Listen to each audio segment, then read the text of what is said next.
Welcome, welcome, welcome. Well, folks, the New York Mets win yet another game. This game, the Mets winning 5-0 over the Nationals. And you know what? I got to say, this was an easy one compared to yesterday. We didn't need any heroics.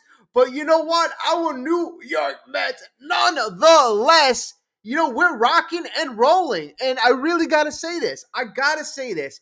Our Mets have been the best team in baseball for the last year. For the last year, folks. You know what, folks? This is something special. We are legit, more than legit. And I haven't been recording too often. So, I have a lot of these general thoughts from the beginning before the year started. And, a lot of the thoughts were about the Mets pitching staff. Oh, the Mets pitching staff. Historically, this was supposedly supposed to be the worst pitching staff in a long time. And we see the New York Mets continue to dominate. Dominate when it comes to starting pitching. Now the New York Mets bats, Juan Soto, are starting to get hot. Brandon Nimmo, 2 homers tonight.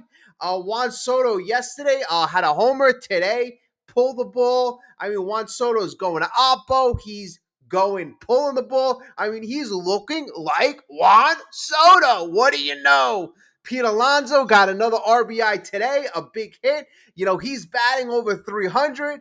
The Squirrel got a couple great hits the other day, a couple home runs. I mean, this lineup is rocking and rolling. And, what's nice is you get to see something you don't see often. You have David Peterson going 9 innings, giving up 6 hits, 0 earned runs. This is very rare. I mean, the Mets are playing great just the way it is. And you know what? Cherry on top, you get a shutout. Again, this is very rare these days. David Peterson looked very sharp tonight against the Nationals, and the Nationals, give him credit. They got some decent hitters in the lineup. James Woods, he's going to be, a pretty good player. Abrams, he's always very pesky. So, Low, I mean, they got some good hitters in that lineup. So you give Peterson credit. But, when I look at a guy like David Peterson, and when I think back at all of the naysayers, all of the haters, Philly fans, Braves fans, all of the experts, all of the people who said, oh, the Mets need to go out and get an ace, who are they supposed to get before the season started? All right, maybe Sandy Alcantara, right? Sandy Alcantara. How's Sandy doing? How's Sandy Alcantara doing? And I remember when I saw the mock trades, we were giving up Jet Williams. We were giving up Luis Angel Acuna. We were giving up Ronnie Mauricio. We were giving up like 5 or 6 legit prospects for Alcantara. Well, Alcantara, yes, although he might be ultra talented, he's 2-7 with a 7.89 ERA. So that would have been a freaking disaster. Disaster. Who else were the experts saying or clamoring for the Mets to get? How about let me get a little Dylan Cease? Dylan Cease, let's give him, probably going to get better, but he's 1-5, 1-5 with a 4.72 ERA. So, a lot of the guys who the Mets were supposedly, the media wanted the Mets to target, the fans wanted the Mets to target. The Mets said, nah, we're going to stick to what we're doing, what we've been building, and, great for them. The pitching lab, building from kind of within, getting a guy like Griffin Canning coming over from the Angels, paying him $4 million, getting that value type of player. You see yesterday, Griffin Canning, didn't have his best game, but you know what? All year he's been pretty solid in the absence of Sean Manaea, your ace, the guy you gave the most money to for pitching wise. Obviously not the most money. Juan Soto, you gave the most money, but you gave the most money to this pitcher, Sean Manaea. Sean Manaea is not even there. Not even there. So your ace is not even there, and you are the best pitching staff in all of baseball, despite all of the naysayers, despite everybody telling you what you need to do, right? So what am I getting to? What am I getting to? At the end of the day, again, I'm going to say the New York Mets are freaking special. Why are they special? Because they are very well run. Oh my God. The New York Mets are very well run. Steve Cohen bought the team obviously 5-6 years ago. We all know that. We all know that. But if you've been following my channel, I said the New York Mets are going to be very, very scary. Last year, I said when we hired David Stearns, now we have competent leadership. Then you get Carlos Mendoza. Obviously, he's made some mistakes. Rookie manager last year took the team to 2 games short of the World Series. So you got some valuable experience in year one as a rookie manager. But, the New York Mets are building. They are building. They are building a great culture. They are building a great team. And, they have great leaders on the team, right? Francisco Lindor, whether you love him, whether you don't really like him, I don't know who would really not like him unless you're Braves fans, Philly fans, or Padres fan, Dodgers fan. I mean, if you are a New York Mets fan, Francisco Lindor is a guy you have to love. He is a legit leader. He's playing with a broken pinky toe. A couple years ago, he was playing with a broken finger. This guy, you cannot rip off the field. I mean, you would have to, unless it's like a life or death situation, this man is going to play and he is going to give 110%. That is what you love to see. I mean, this guy could milk it. He's getting paid $341 million. He doesn't need to put his body through this. But no, Francisco Lindor is a leader on and off the field. That sets an example for every single player in that clubhouse. Juan Soto went through his struggles, and it looks like he's finally battling and getting out of it. Again, a lot of people kind of question, and I didn't really comment on this. I have my thoughts on it, but a lot of people, they brought up issues always not hustling, this or that. I have my opinions. I'm not gonna, talk about that now because it's not the topic. It's really not the topic. The thing is, Juan Soto is heating up. Juan Soto is a weapon that the New York Mets, he's an assassin. I mean, Juan Soto, I kind of compare, like, if you're a basketball fan, I compare him to like a Kevin Durant. He's one of the best players in all of baseball. And the New York Mets haven't been able to really utilize his abilities at, his normal levels. So, finally, Juan Soto looks like he's heating up. Pete Alonso's been carrying the team all year long offensively, along with Francisco Lindor. Nimmo, he's been really getting into the action. But, the New York Mets, you see, they've been dealing with all these obstacles, yet they have the correct formula to win. Today, it was pitching, and, you got your hits from, obviously, your big guys, Juan Soto, Pete Alonso, Brandon Nimmo. We had multiple home runs this game. So it was a very nice game. Yesterday was a bit of a struggle, but the New York Mets showed you, yesterday they battled back. They got down to a 4-0 lead. The 4-0 hole. Juan Soto got a 2-run bomb, and the Mets battled back, and they have no quit. There is no damn quit in this team. And every team out there should fear the New York Mets.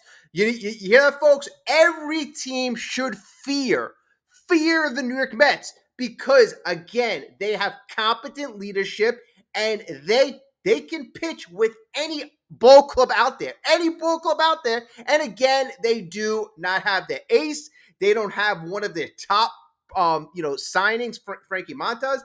He should be coming back soon. But the New York Mets right now are, again, they have, again, exceeded expectations. Again, and the New York Mets are sending a message to all of baseball. I don't hear the Philly fans anymore. I don't hear the Braves fans the Braves, what pathetic. 15 games out. I mean, I heard for eternity, once Acuna comes back, once Albies comes back, you wait. and ridiculous. What am I waiting for? I'm waiting for the Braves to get 20 games back. I mean, the New York Mets, in early June, talk about burying the competition. Talk about burying the freaking competition. I love it. I love it. And I'm listening to all the prognosticators. I'm listening to all the baseball shows, and everybody. I mean, they're fighting about a lot of things, but one of the things they're not fighting for is who's the favorite in the MLB, the New York Mets. Best team in baseball. You might hear the Dodgers, but the Dodgers right now, they don't have a pitching staff. They don't have a pitching staff. And that's what I said. The Dodgers, compared to the New York Mets, are older and they're injury prone. Injury prone. And they invest a lot of money in guys like Blake Snell. I mean, their pitching staff, Glass now, I mean, is in shambles. Shambles. I mean, they're just everybody's wrapped around Yamamoto. Yes, they have a little depth, but this is not the pitching staff that you signed up for when the Dodgers made all of those big moves. Certainly not. Certainly not. And all that money right now is just dead money on the injured list. So if you're the New York Mets, you'd certainly want to have your pitching staff over the Dodgers. And then think about that. The Dodgers, all these injured players, the money's tied up. The money's tied up. Whereas the New York Mets have done something really, shrewd and smart. They tied up money and a superstar like Juan Soto, they've tied up money in a future Hall of Famer in Francisco Lindor. But, there's really no long-term money tied up in any of their pitchers. Sean Manaea's got a 3-year deal. And the reason why that's special is there's risk when you have these pitchers. Garrett Cole, he's out for the next year. The New York Yankees tied a 9-year deal tied to that. The New York Mets didn't do that.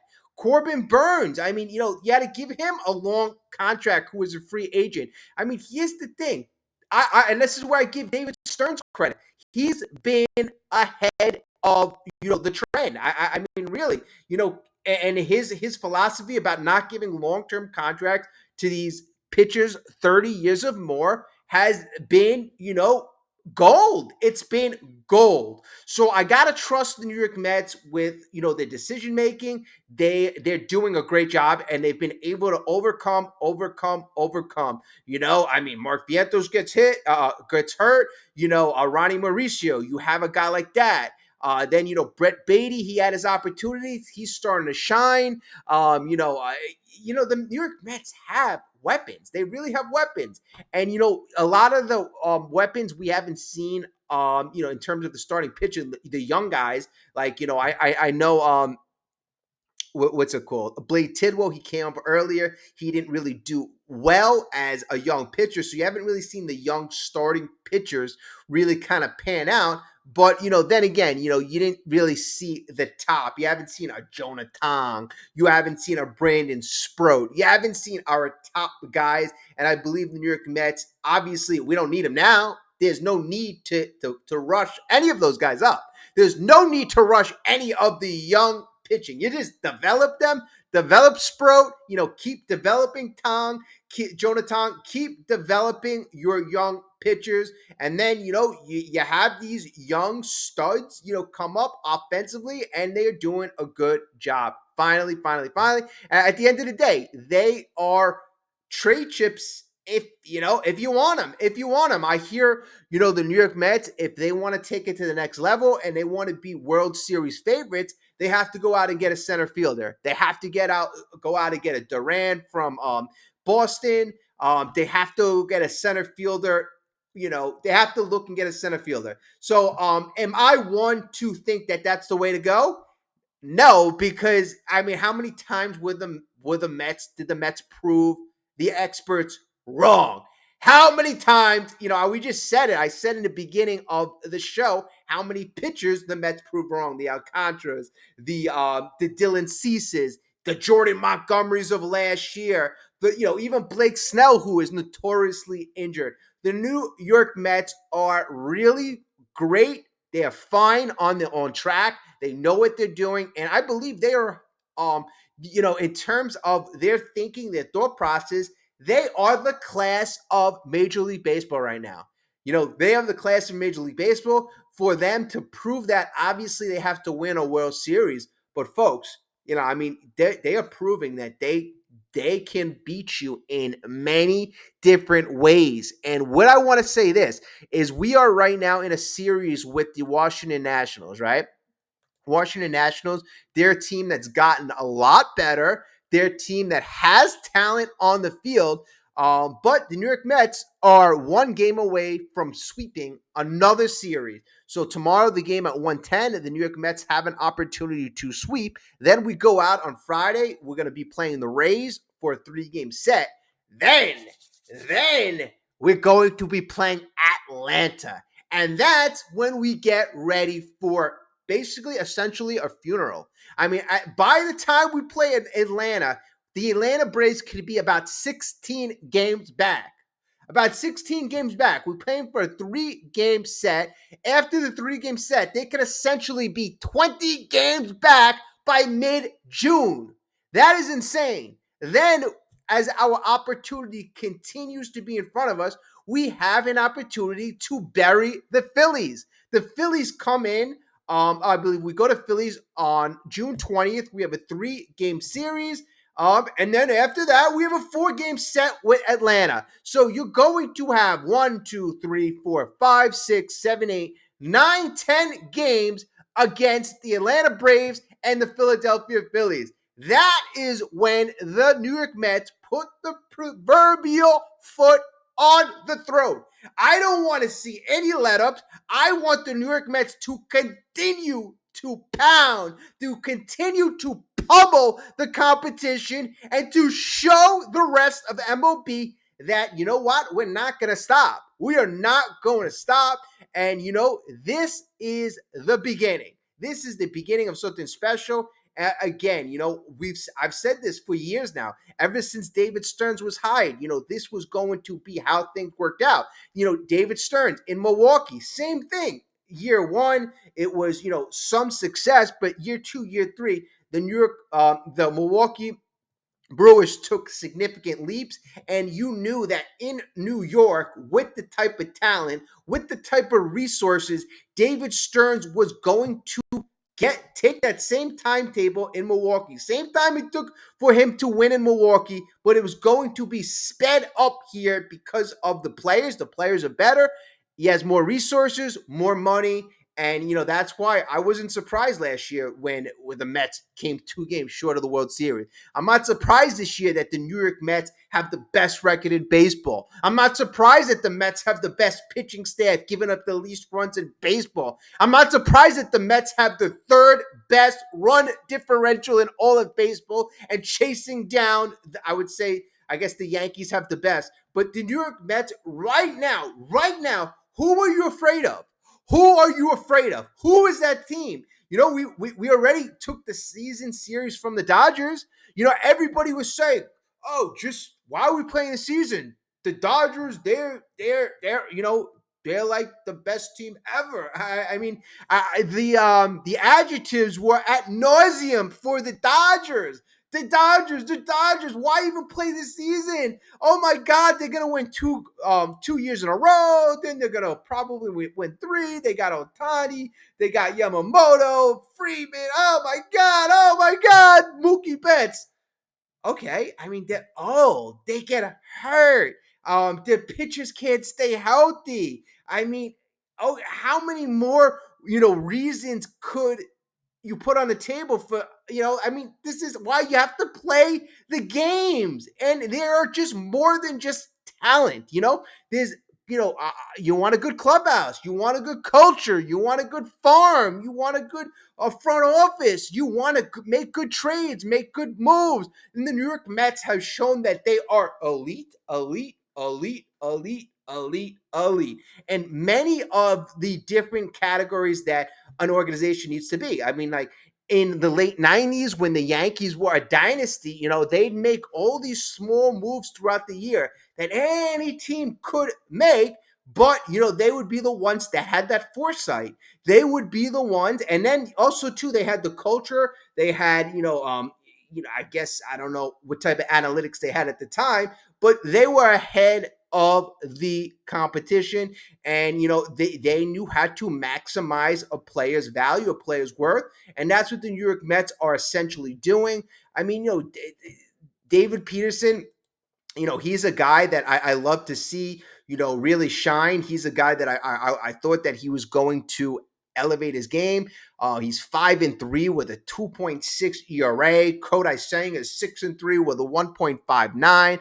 Clay Holmes, anybody could add Clay Holmes really. 7-3 with a 2.95. Griffin Canning, because of the mediocre start, his ERA has just ticked over 3, but he's 6-2 with a 3.22, and he has filled in admirably for Sean Manaea and even Tyler McGill. 5-4 with a 3.76. He's been good as well. Not great, just good. But the bullpen, Edwin Diaz has, really, hasn't been perfect, but he's been a really solid closer. The bullpen, I can't say enough about the bullpen. Brazoban, 28 games, 1.72 ERA. Reed Garrett. I mean, I got to say, probably been one of the biggest surprises. I mean, he's throwing upper 90s.